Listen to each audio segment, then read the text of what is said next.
He de aclarar que este video no estaba contemplado para ser publicado en estas fechas y se estaba guardando para que fuera parte de un aniversario del canal antiguo y de su fracaso.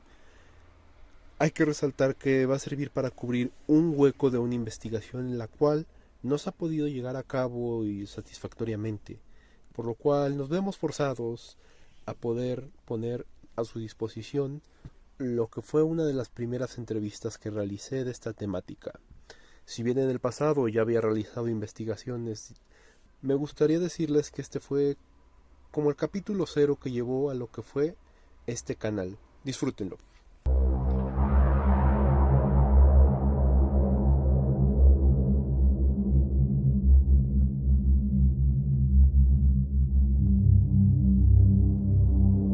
¿Desde qué año comenzaste a trabajar como sepulturero? Mira, se podría decir de que,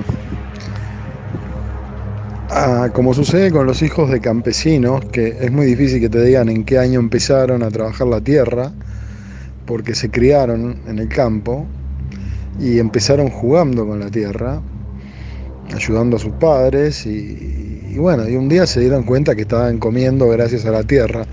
A mí me pasó con lo mismo, me pasó lo mismo con la tierra, pero con la tierra de cementerio. Cuando abrí mis ojos a la vida, yo estaba en el cementerio, al lado de mi padre, comiendo una milanesa, comiendo un asado, ayudándolo con las flores, a lavar los jarrones. Él en aquel entonces era un humilde sepulturero del panteón de la Cooperativa de Consumo de Salud Pública, lo cual le había granjeado el apodo de Salud Pública. A mi viejo, o sea, al finado, mi viejo, que en paz descanse, uno de sus sobrenombres era Salud Pública, porque trabajaba ahí, le decían, Salud Pública, ¿cómo andás, Salud Pública? Y bueno, yo cuando empecé a ir a la escuela, iba a la escuela, salía de la escuela y me iba para el cementerio, iba de mañana y comía con mi padre, pasaba la tarde ahí, después me fui ganando alguna propina, después que me hice adolescente y ya ayudaba directamente en las changas. El cementerio es una fuente de trabajo enorme, siempre hay trabajo para hacer, siempre hay una changa, hay un jarrón que vender, una placa, un grabado, y ahí andaba yo ayudando a mi padre, ¿no? Yendo hasta los talleres de grabados que quedaban a la entrada del cementerio, había que caminar cerca de 1 kilómetro, kilómetro y medio para ir a buscar las placas de acrílico o de bronce para los jarrones, para los nichos, qué sé yo. Mi padre era un tipo muy trabajador que me inculcó hábitos de trabajo desde muy pequeño y te puedo decir que habré empezado a trabajar en el cementerio desde niño, después ya más formalmente en mi adolescencia. Y sí, bueno, mi primer trabajo formal fue como encargado del panteón de la Asociación de Cooperativa Electoral, que es la asociación en la cual están afiliados los funcionarios de la Corte Electoral de mi país. Un panteón muy bonito, si se puede decir así, un panteón, pero en definitiva sí lo es. Es un panteón, un mausoleo de uso colectivo muy bien diseñado, muy lindo, un ambiente de trabajo muy bueno. Tuve grandes amistades en la Asociación de Corte Electoral, en ACE, y bueno, ahí tuve uno de mis primeros jefes, ¿no? Que era él estaba de mañana, yo lo relevaba a él, me dejaba las instrucciones y acá te estoy hablando ya de los 16, 17 años, mi primer trabajo formal, luego que como yo era el encargado de la tarde, ¿no? Así que te podría decir que fue ahí. ¿Cuál fue el motivo por el que tuviste este trabajo? El motivo por el que tuve este trabajo fue porque viene de familia. Mi padre fue sepulturero, después fue encargado de panteón, fue changador, después abrió una empresa fúnebre. Y yo fui siguiendo un poco los caminos de él, ¿no? Aunque también desde ese entonces también fui escritor, ¿no? Porque fui también sereno. Mi padre me consiguió el primer trabajo de sereno porque nadie se animaba a quedarse en el cementerio de noche. Y cuando construyeron el que hoy es conocido como el primer panteón de previsión, que está al lado del Panteón Portuario. Vienen los arquitectos de la constructora y no tenían a quién dejar de noche, y había una caja enorme de herramientas solamente, no había luz, no había nada. Y mi padre les dijo, mirá, mi botija se anima. Me acuerdo que fue y negoció con ellos un sueldo que era muy bueno. Me dijo, mirá, ¿vos te sirve quedarte por tanta plata acá de noche? Sí. Y para mí era la cosa más natural del mundo. Digo, yo me había criado ahí adentro. Y bueno, esa noche la pasé tomando mate, sentado arriba del panteón y escribiendo. Escribía mucho y componía mucho, ¿no? Estaba terminando mis estudios de piano y de armonía y de composición en aquel entonces. Y así que te puedo decir que fue una cuestión de familia. A grandes rasgos, ¿cuáles son los deberes que desempeña un sepulturero dentro del panteón?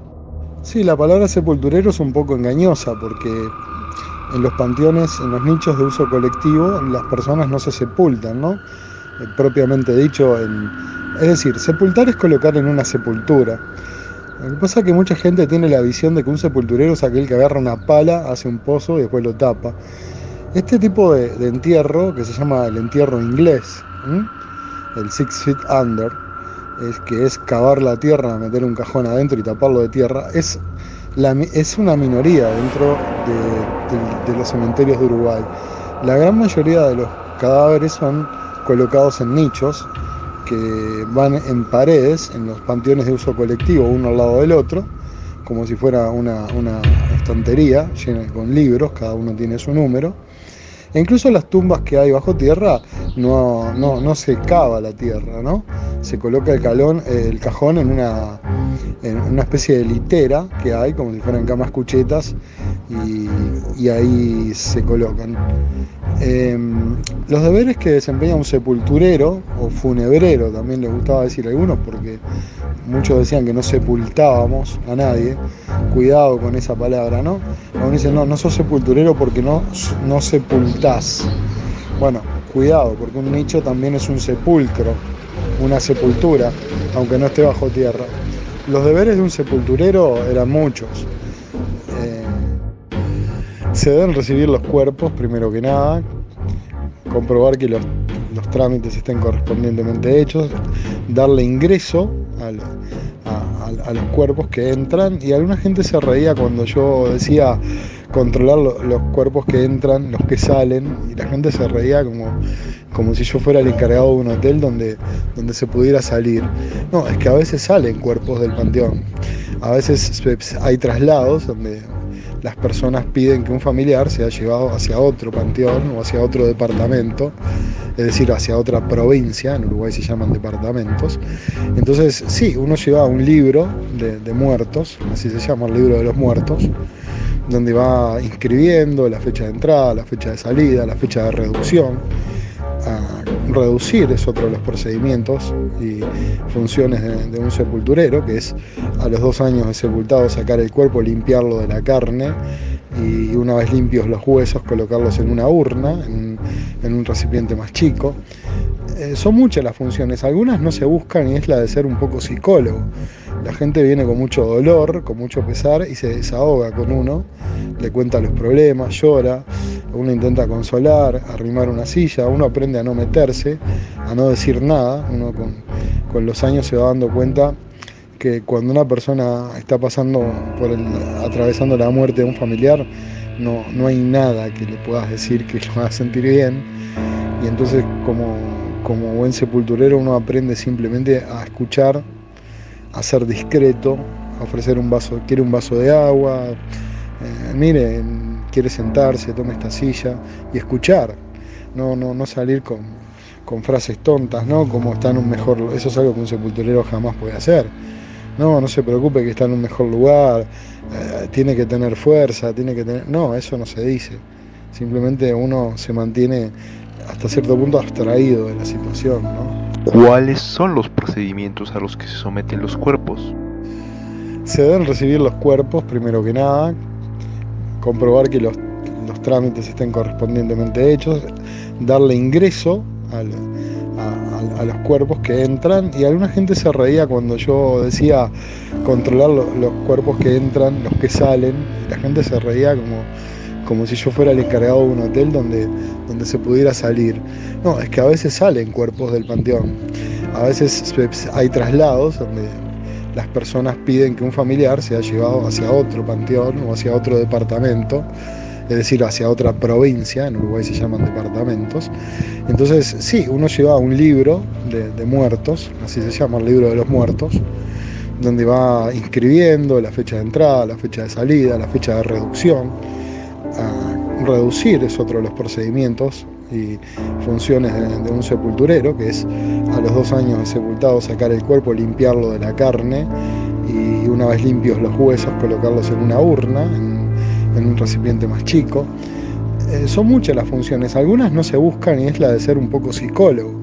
La gente viene con mucho dolor, con mucho pesar y se desahoga con uno, le cuenta los problemas, llora, uno intenta consolar, arrimar una silla, uno aprende a no meterse, a no decir nada. Uno con los años se va dando cuenta que cuando una persona está atravesando la muerte de un familiar, no hay nada que le puedas decir que lo haga sentir bien. Y entonces como buen sepulturero uno aprende simplemente a escuchar, a ser discreto, a ofrecer quiere un vaso de agua, mire, quiere sentarse, tome esta silla, y escuchar, no salir con frases tontas, ¿no? Como está en un mejor lugar. Eso es algo que un sepulturero jamás puede hacer. No se preocupe que está en un mejor lugar, tiene que tener fuerza, No, eso no se dice. Simplemente uno se mantiene hasta cierto punto abstraído de la situación, ¿no? ¿Qué tan difícil es acostumbrarse a los olores que desprenden los cadáveres? En cuanto a los olores que desprenden los cadáveres, lo más escabroso, no voy a decir lo más perturbador porque esa palabra no es la mía, mi trademark es escabroso. Lo más escabroso del olor de los cadáveres es que uno se acostumbra, y se acostumbra rápido. Como a todo olor, llega un momento que el sentido del olfato, así como sucede cuando una persona está inhalando gas, la gente que trabaja con gas llega un momento que no se da cuenta del olor a gas. Los que trabajamos con muertos no nos dábamos cuenta del olor a muerto que había en los panteones. Había algunos panteones que hedían más que otros. Había un olor, el inconfundible olor a carne humana podrida, ¿no? Que es entre dulzón, entre dulce y nauseabundo, y eso es lo que realmente lo hace revulsivo, ¿no? Porque es un olor que ese factor dulzón, esas notas dulces que tiene, provocan que se respire, que sea respirable. Y por poner un ejemplo, es como imaginar comer algo muy desagradable, un pedazo de carne podrida pero con azúcar. Entonces aumenta la sensación de que la podredumbre sea dulce, aumenta la sensación de asco. Uno se acostumbra tanto que cuando yo volvía del cementerio con la ropa, el uniforme de sepulturero, lo ponía en una bolsa antes de entrar a mi casa, lo dejaba afuera, me bañaba, y cuando yo salía ya limpio, olía la bolsa, olía mi ropa, simplemente de estar en el panteón, y no podía creer el olor a podrido que tenía mi ropa, ¿no? La gente me miraba mal cuando viajaba en el ómnibus, todo quedaba impregnado de aquel nauseabundo olor a muerte.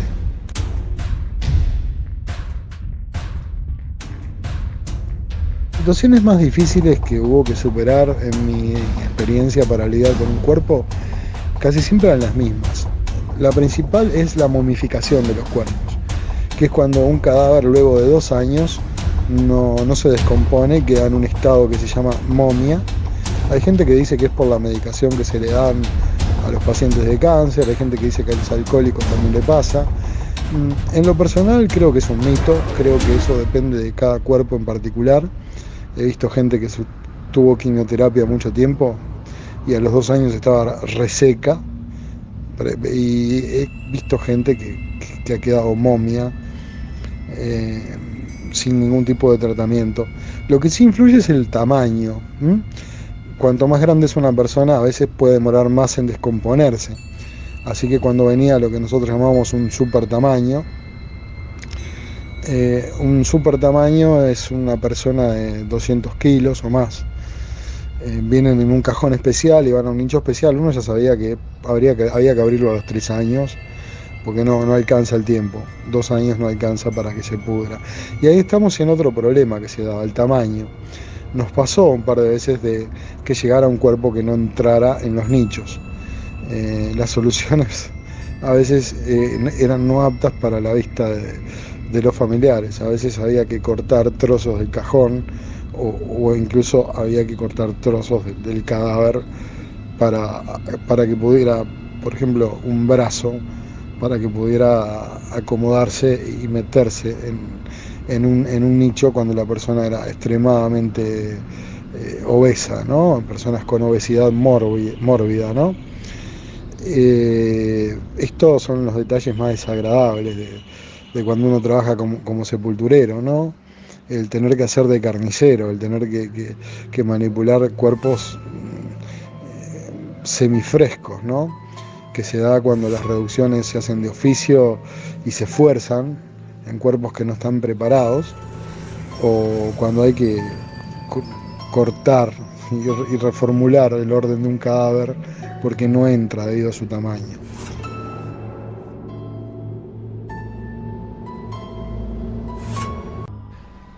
Mucha gente cree que los cementerios, por ser un lugar donde están llenos de muertos, están llenos de fenómenos paranormales. Y esto no es así, porque la gente se olvida que en realidad, como yo lo desarrollo en mi cuento Suicidarse en el cementerio, en realidad en el cementerio muere muy poca gente. Casi nadie ha muerto en un cementerio. La gente muere en otro lado y ahí lo que va es a descansar. En ese sentido es un lugar, no hay muchos casos de cementerios malditos, de cementerios donde se vean fantasmas. A nivel de fenómenos paranormales es quizás el lugar menos frecuente. Podés investigar al respecto y te vas a dar cuenta que el lugar más frecuente, dice la gente, son aquellos lugares donde ha muerto gente, con muertes violentas o demás, que se cargan de negatividad. Pero esto no sucede en los cementerios, ¿no? De ahí que se les considere tierra santa, tierra sagrada. Dentro del vudú, la tierra de cementerio es llamada Gofer y se usa para muchas prácticas vudú. Así que en lo personal no noté ningún tipo de fenómeno paranormal del estilo de espíritus o similares de gente que esté ahí. Sí me ha tocado ver algunos fenómenos extraños, inexplicables, que podrían entrar dentro de lo normal, pero que no les encuentro explicación.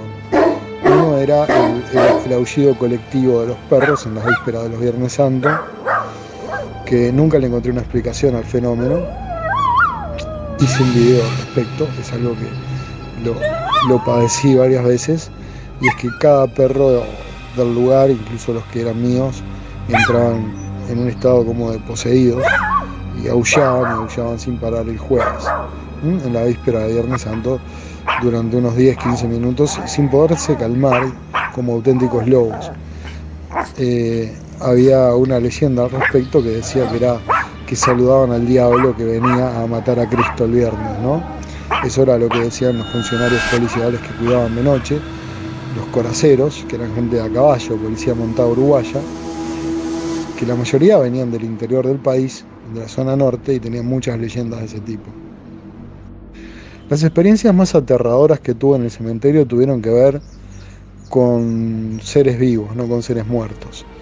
Las experiencias más aterradoras tuvieron que ver con ratas, con comadrejas, con cucarachas, tuvieron que ver con delincuentes, tuvieron que ver con ese tipo de cosas. Recuerdo una de las experiencias más aterradoras.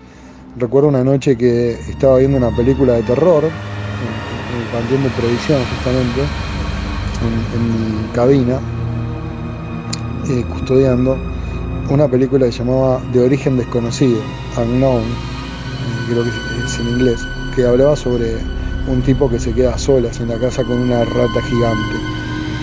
Esta era del ciclo Viernes 13 en mi país, la daban los viernes. Yo quedé bastante sugestionado con esta película donde era una sola rata gigante. Salgo con mi perra, una ovejera alemán, atada, y veo que le ladra a una figura gris muy grande que estaba arriba de un cerco, de un cerco de hojas que rodea el panteón del Graf Spee. Es el panteón donde están enterrados los alemanes que murieron al quemar su propio barco en la Segunda Guerra Mundial. Están en Uruguay y mi padre fue encargado de ese panteón, yo también.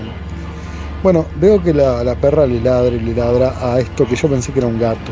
Estaba seguro que era un gato por el tamaño y por el color gris claro del pelo. Entonces yo ato a la perra, me dio lástima el gato, la ato y digo, pobrecito, y lo voy a acariciar, y llego a acariciarla. Y se da vuelta y era una comadreja que me hace...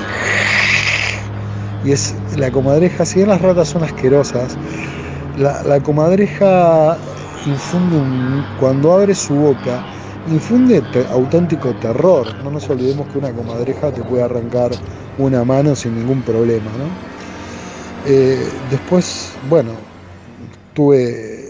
participé en varios intercambios de disparos con delincuentes de la zona. Como todo cementerio está rodeado de zonas delincuenciales tristemente célebres en Uruguay, como el 40 Semanas, como los Palomares, como el Borro. Muchas veces robaban y cruzaban por el cementerio escapando de la policía y muchas veces venían a robar también a los cementerios, ¿no? Los grave diggers, ¿no? Los ladrones de tumba. Varias veces me tiroteé con ladrones de tumba y de hecho tengo una herida de bala en la pierna derecha de un 22.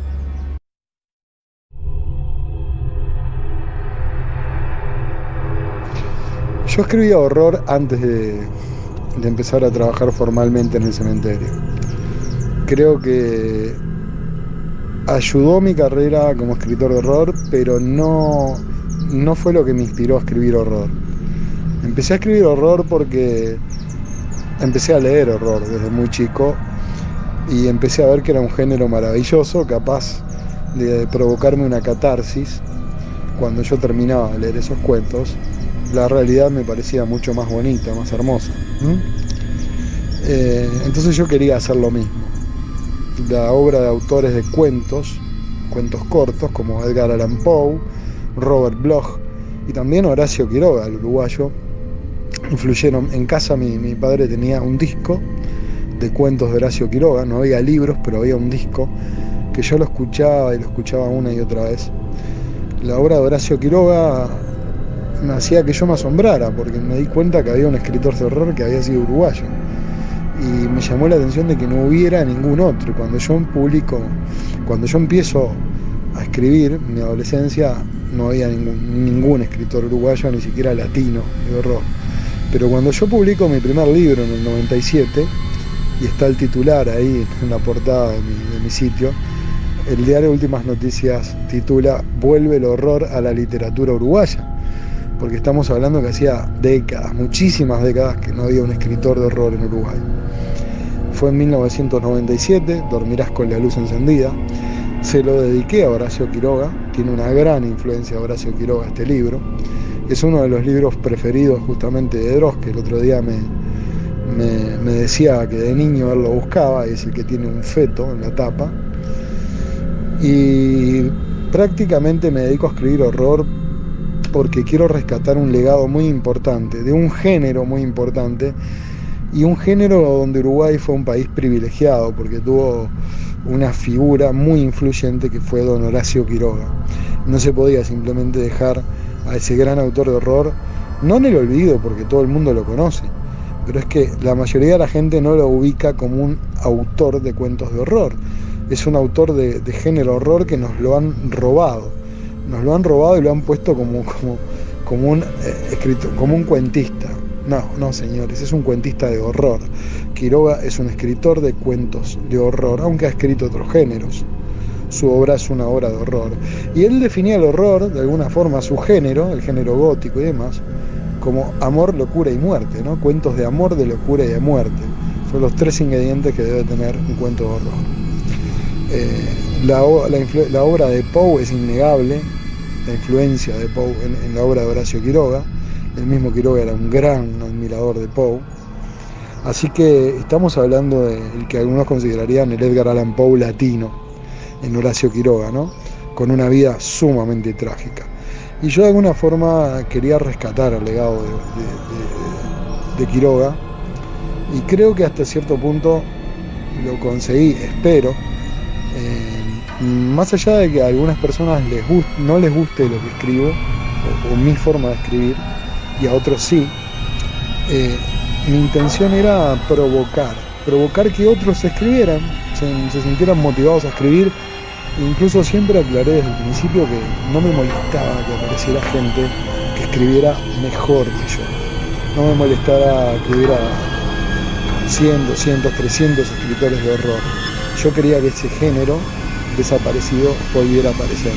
Para mí es un placer hoy ver las librerías de Uruguay llenas de libros, de autores, muchos de ellos latinos. Ver un ciclo en televisión de misterio, de fantasmas, de horror, como el de mi colega, mi colega, muy querido colega, con el cual tengo una muy buena relación, ese capo que es Guillermo Lohar. Para mí fue un gran orgullo ver que un ciclo de televisión uruguaya se dedicaba al horror. Ver que un escritor venezolano publicaba libros de humor negro y de fantasía, como en el caso de Dross, también me llenó de satisfacción ver que en las librerías volvía el horror latino, el horror en nuestro idioma, en nuestra jerga, no las traducciones al español de autores gringos. No tampoco las obras de algún que otro autor español que pudo haber en los 70, en los 80, sino el horror latino, el español latino, ¿no? El horror en nuestro idioma, nuestra leyenda, nuestro lugar, nuestras ideas. Que yo quería motivar eso, y hoy existe eso. Hoy hay autores de horror. En Uruguay tenemos obviamente a Guillermo Lohar, a Jorge Ugay,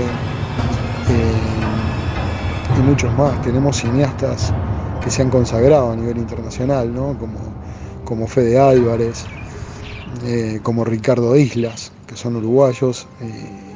Y me estoy olvidando del autor de La Casa Muda, pero es que y Dios Local, y lamentablemente se me bloqueó el nombre, pero también es otro director uruguayo muy, muy conocido, porque le han comprado el formato de su película para hacerla en Estados Unidos. Le pido perdón al colega por no recordar el nombre. No es que tengo esas lagunas a veces, y bueno, yo hago las cosas sin guión antes y sin edición después. Así que, bueno, la influencia fue esa, más que el haber trabajado en un cementerio. Pero sin duda que trabajar en un cementerio influyó bastante, sobre todo por la calma y el silencio del lugar. Un silencio tal que en el medio de la noche, en el cementerio, yo podía, lo crean o no, escuchar cómo se posaba una mosca en el vidrio de la oficina. Créanlo o no, escuchaba el sonido de una mosca al posarse en el vidrio. Y esa clase de silencio en una ciudad o en otro lugar que no sea un cementerio de noche es imposible de escucharse. El hombre lobo ahí bajo la luna, hay trozos de bebitos violados en la cuna, hay grita mira aquí, ahí sobre la arena, hay